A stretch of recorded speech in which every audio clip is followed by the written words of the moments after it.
તો લોકસભા બેઠકને લઈને TV9 પાસે સૌથી મહત્વપૂર્ણ જાણકારી આવી રહી છે। ગાંધીનગર બેઠક રેકોર્ડ બ્રેક માર્જિનથી જીતવા ભાજપે ઘડી છે ખાસ રણનીતિ। જ્યાં બેઠક પર અમિત શાહની ઐતિહાસિક જીત માટે ભાજપનો આ એક્શન પ્લાન સામે આવી રહ્યો છે કે શાહને 10 લાખ મતોથી સરસાઈથી જીતાડવા માટે ભાજપ તનતોડ પ્રયત્નો કરશે।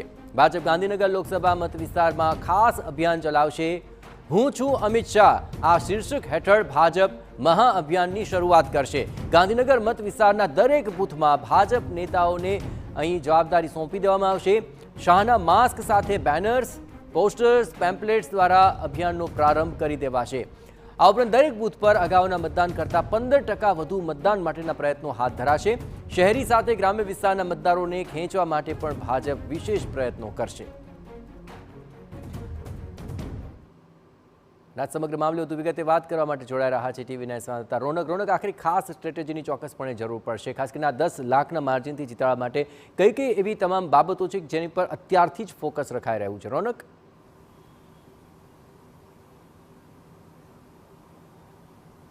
જે બિલકુલથી આમ જોવા જઈએ તો સત્તાવાર રીતે તો અત્યારે કોઈ પણ ઉમેદવારના નામ જાહેર થયા નથી, પરંતુ જે પ્રકારે અગાઉ ગુજરાતમાં વાત કરીએ તો જે મધ્યસ્થ કાર્યાલયની શરૂઆત કરી હતી અને ગાંધીનગર મધ્યસ્થ કાર્યાલયની શરૂઆત ખુદ જે ભારતીય જનતા પાર્ટીના જે રાષ્ટ્રીય અધ્યક્ષ છે તેમના હસ્તે કરવામાં આવી હતી અને ત્યારે જ તેમણે કીધેલું હતું કે આ એ જ સીટ છે જેમાં ઉમેદવાર ફરી રિપીટ કરવામાં આવશે। કેન્દ્રીય ગૃહ અને સહકારિતા મંત્રી અમિત શાહ જેઓ ગાંધીનગર લોકસભાથી સાંસદ તરીકે ચૂંટાઈ આવ્યા છે, એવું માનવામાં આવી રહ્યું છે કે લગભગ આ સીટ ઉપર નામ તેમનું નક્કી છે અને તેના માટે જ જે તડામાર તૈયારીઓ છે તે પાછલા કેટલાય સમયથી કરવામાં આવી રહી છે। અલગ અલગ અભિયાન છે તે શરૂ કરવામાં આવ્યા છે। આ ઉપરાંત અગાઉ જે પ્રમાણે દેશભરમાં હું છું મોદી જે અભિયાન ચાલ્યું હતું, ત્યારબાદ હવે હું છું અમિત શાહ આ અભિયાન જોરશોરથી શરૂ કરવામાં આવશે। બૂથ સ્તર સુધી આ જે અભિયાન છે તેને પહોંચાડવામાં આવશે અને તેની સાથે સાથે જ અમિત શાહના ચહેરાના જે માસ્ક છે, પેમ્ફલેટ છે તે પણ જે દરેક ઘર સુધી પહોંચાડવાનું આયોજન છે તે ગાંધીનગર ભારતીય જનતા પાર્ટી દ્વારા કરવામાં આવ્યું છે। રાઉન્ડ ધ ક્લોક બેઠકો કરવામાં આવી રહી છે। આ ઉપરાંત જે મહત્વની વાત કરીએ તો ગુજરાત ભારતીય જનતા પાર્ટી દ્વારા આ વખતે દરેક બેઠક ઉપર 5 લાખ લીડનો જે લક્ષ્યાંક રાખવામાં આવ્યો છે, પરંતુ આ લક્ષ્યાંક ક્યાંક જોઈએ તો ગાંધીનગર સીટ માટે અલગ માનવામાં આવી રહ્યો છે। ઓછામાં ઓછું 10 લાખ જે લીડ છે તે મળે તે પ્રકારનું આયોજન કરવામાં આવ્યું છે।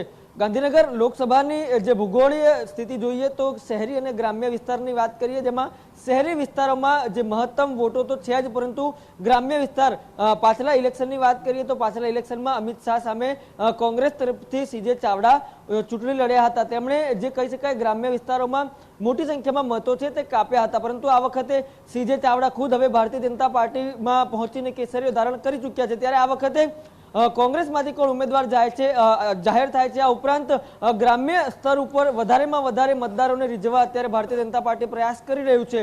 પાછલા જે ચૂંટણીની સાપેક્ષમાં જે મતો મળ્યા છે તેમાં 15% મત દરેક બૂથમાંથી વધારે મળે તે પ્રકારનો પણ પ્રયાસ કરવામાં આવી રહ્યો છે। એટલે કે કહી શકાય સમગ્ર ગુજરાતની જે 26 બેઠકો છે તેમાં વિશેષ બેઠક તરીકે ગાંધીનગર લોકસભા ઉપર અત્યારે તૈયાર કરવામાં આવી રહી છે।